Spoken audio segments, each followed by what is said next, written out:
Quincaillerie industrielle Dieng et Frères moo leen di may Hadisul Yawmi fii ci daayira Nour Daarayni. aoudu billah bismillah ina waliyallah wa ma tawfiqi illa billah barkeb Serigne Saliou. asalaamaaleykum wa rahmatullah mbokku jullit yi ñu ngi leen di ziyaaraat bu baax di leen jox seen wàccuwaay bu baax di leen ñaanal jàmm ak tawféex di ko sàkku ci yéen di ñaan borom bi tabaraka wa taala mu maasa ñu defal ndimbal ak tawféex di jiital ci nuyoo boobu ak ziyaar bi ak Cheikh Mouhamadul Muntaqa di ko ñaanal suñu borom dolli aw fanam ak gërëm ba lépp lu mu naal fas ko yéene liggéeyal islam mu defe ko nu fa waxa njortam ak njorti mboolem jullit ñëpp noonu la ñuy siyaaree mboolem kilifa diine yëpp di leen ko ñaanal di nuyu itam mbokk yi nga xam ne ñooy safo daara Nuuru Daarayni fu ñu fi mën a nekk rek ñu ngi leen di nuyu di leen jox seen wàccuwaay bu baax di jël nuyoo bi di ko teg ci loxob jëwriñu kër gi muy jëwriñ Alxaaji Moor mu jàllaleel na ko ci mbooleem mbokk yëpp yi nga xam ne ñu ngi topp daara ji di jaajëfal itam bu baax suñu sponsor officiel bi nga xam ne moom la ñuy àndal diirub at yi yëpp ci jataay bi muy Quincaillerie industrielle Dieng et Frères nekk foofee ca Bel-Air di jaay bépp matériel industriel ñoom la ñuy àndal saa su nekk ci Hadisul Yawmi muy Hadisul bis bi saa su nekk kon nu ngi leen di ziare mu mel ne seen numéro yi mooy nekk noonu ci affiche bi bu fekkee ñu koy seetaan ci YouTube bi danañ ko mën a am ci écran bi incha allah mu mel ne kon mbokk yi dañuy fas yéene rek dikkaat ak yéen ci hadisu bis bi mu di Hadisul Yawm comme ni nga xam ne noonu lañ ko baaxoo di àndante ak yéen rek bis bu nekk kàttan borom bi incha allah. عن ابن عباس رضي الله عنهما قال سمعت رسول الله صلى الله عليه وسلم يقول عينان لا تمسهما النار عين بكت من خشية الله وعين باتت تحرس في سبيل الله رواه الترمذي وقال حديث حسن. Ibnu Abbas mbokk yi yàlla na yàlla dolli ci moom ngërëm ñoom ñaar Ibnu Abbas nee na sami'tu rasulallahi sallallahu alayhi wa sallama dégg naa ci yonente bi sallallahu alayhi wa sallama yaquul mu wax ne aynaani ñaari bët la tamassuhuma du leen laal mu ñoom ñaari bët yooyee anaaru sawara aynun bët bopp bakat jooy na min xashatillah ci ragal yàlla wa aynun ak bët boo xamee ni batut fanaan na taxu si di garde wala di wattu fi sabilillahi ci yoonu yàlla mbokk yi ñaar ñi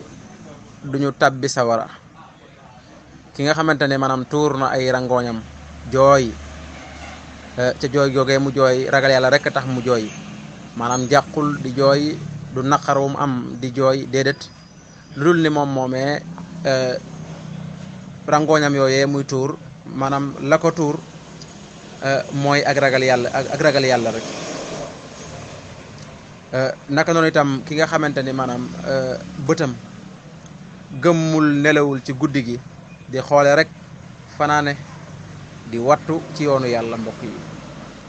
moo xam ñay xare mu leen di wattu moo xam itam masalan tey fu mu fanaan waaye la muy wattu daal lépp rek mi ngi aju ci yoonu yàlla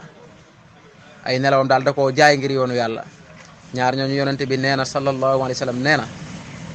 sawara du leen laal sawara du leen lakk kon lu am solo la mbokk yi yoo xam ne nit ñi war nañ koy bàyyi xel muy lu am solo muy di jooy di tuur ay xewal ngir jëmmi yàlla rek tuur ay xewal masalan tey da ngaa toog yëg ak cant sa digganteeg sa borom xool xewal yi la suñu borom bi subhanahu wa taala defal ndax nit ku nekk rek suñu borom defal na la xewal yoo xam ne jar na nga koy sant bay tuur say xewal jar na nga koy sant bay jooy nga xalaat loolu tax nga góorgóorlu say rangooñ ji tuur ngir lan ngir cofeel goo am ci nitu yàlla wala cofeel goo am ci yonente bi alayhi salaatu wasalaam ci jëmmi yàlla ji tax wala cofeel goo am ci jëmmi borom bi subhanahu wa taala ci xewal yim la defal ak itam maanaam ngay tuur say xewal ci alquran joo xam ne da nga koy dégg alquran ji di dugg ci sa biir xol cofeel googee muy def ci yow tax ngay tuur say xewal wala imma ñuy waxtaane yonente bi alayhi salaatu wasalaam wala gaa yu baax yi nga yëg ko sa xol tooy ngay jooy ci yàlla rek tax loolu tamit da ciy duggaale. waaye itam ki nga xamante ne tamit day fanaanee xool guddi yi di wattu ak di garde di sàmm li nga xamante ne si ni mooy maanaam mbir yoo xamante ne mbiri jullit la wala loo xam ne day delluwaat rek ci jullit ne ci lépp di delluwaat ci borom bi subhanahu wa taala kookee kat yonente bi alayhi salaam nee na ñaar ñooñu duñ doon ñoo xamante ne dañuy dugg ëllëg naari jahannama duñ tàbbi sawara mukk ñooñu daal àjjana rek mooy doon seen kër. kon mbokk yi loolu lu mat a farlu la. yàlla na nu yàlla defal dégg waaye mbokk yi yàlla na nu yàlla defal ak topp ba ñu man di matala yu mel noona ndax lu am solo la. di ñaan suñu borom bi defal nu tawféex ba lépp loo xamante ne rek jëlee nañ ko ci yonente bi alayhi salaatu wasalaam suñu borom tawféexal nu kàttan nu ban man ko di jëfe suñ kemtalaayal kàttan. kon fii la ñuy wàccee kàddu yi incha allah fii la xadis bi di buure di jaajëfal mbokk yi nga xam ne ñooy safoo Nooru Daarayni fu ñu fi mën a nekk di jaajëfal tamit suñu yaay Awa Sow moom it macha allah di bokk ci ndey daara yi kër gi ñu ngi koy ziar bu baax di ziare ñëpp waaye itam duñu fàtte suñu sponsor bi nga xam ne moom la ñuy faral di wax saa su nekk muy quincaillerie industrielle Dieng et frère duñ leen fàtte sëñ Mor nekk ca bopp ba ñu ngi koy ziar bu baax di jaajëfal ñëpp mbokk yi di leen jox daje ba suba incha allah ci waxtu ci beneen xadis.